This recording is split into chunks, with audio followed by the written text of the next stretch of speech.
Сега ще направим едно четене. Какво иска да ви каже той или тя, ако сте разделени, или може просто да има недоизказани неща.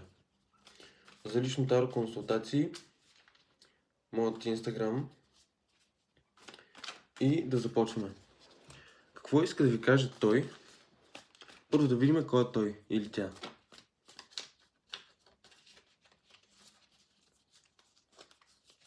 Тегля първо 3 карти. Така, това е човек, който в момента е объркан и сякаш е като в лабиринт. Тръгва в една посока, но после се връща, после продължава, докато не стигне до изхода, но някакси в момента е забил и не може да погледне правилно на нещата. Мисли за семейство, за бъдеще, но в главата му е буря. Така, видяхме кой е човека. Сега да видим кои сте вие. Тегля пак 3 карти за това, кои сте вие.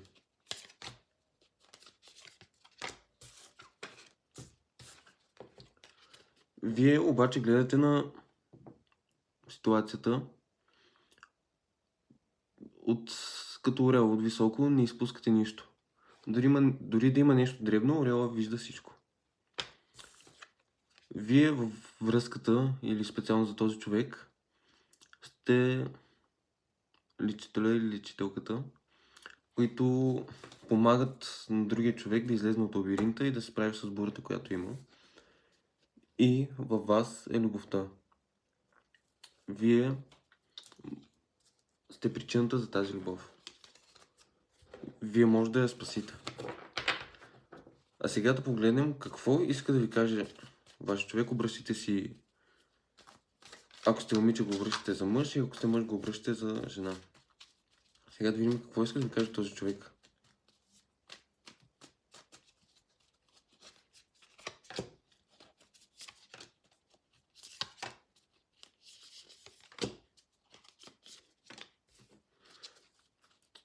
Така, този човек иска да ви каже, че може всичко в момента да е като буря, да просто минава и всичко го отнася. Но доста ви наблюдава, разучва ви, за да до най-малкия детайл, защото вижда, че вие сте жена, която върви по много хубав път, че там, на където се насочва, всичко е прекрасно. Има идеи. Идеи, свързани с оправяне на нещата след тази буря.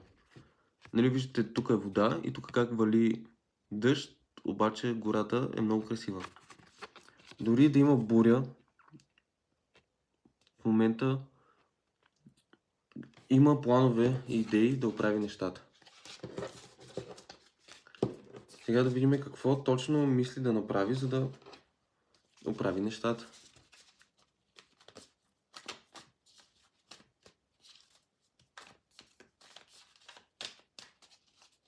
Какво ще направи, за да оправи нещата?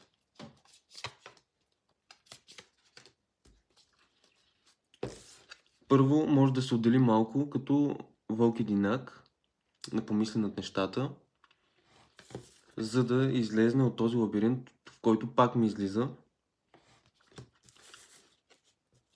И да ви помогне. Да ви помогне в смисъл такъв, че да не ви остави сама, да се оправяте един вид в живота или във всичко. Просто иска да дойде и да градите заедно. В момента може да е вълк единак, но предносно казано може да иска годница. Нали, метафорично казано. Иска да създаде нещо общо с вас. Но първо трябва да излезе от този лабиринт. Но както видяхме на картите, той ще се труди да оправи тези неща. и да излезе. Така. Един съвет от картите за вас.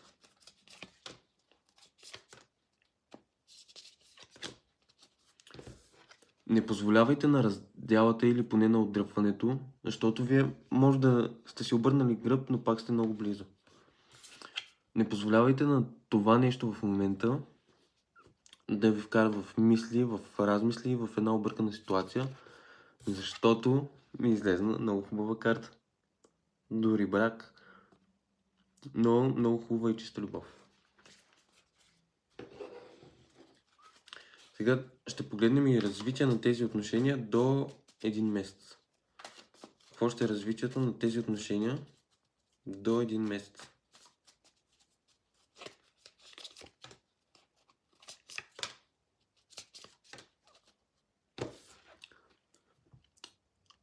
Тръгвате по много хубав път, но с едно много важно предупреждение.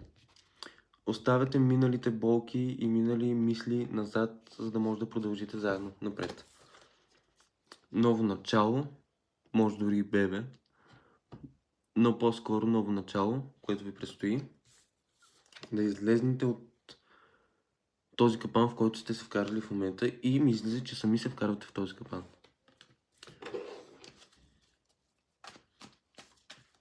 Да изтеглим по една карта като финал. Тегля една финална карта. Ще преминете през трудния път. И светлината на края на пътя предстои.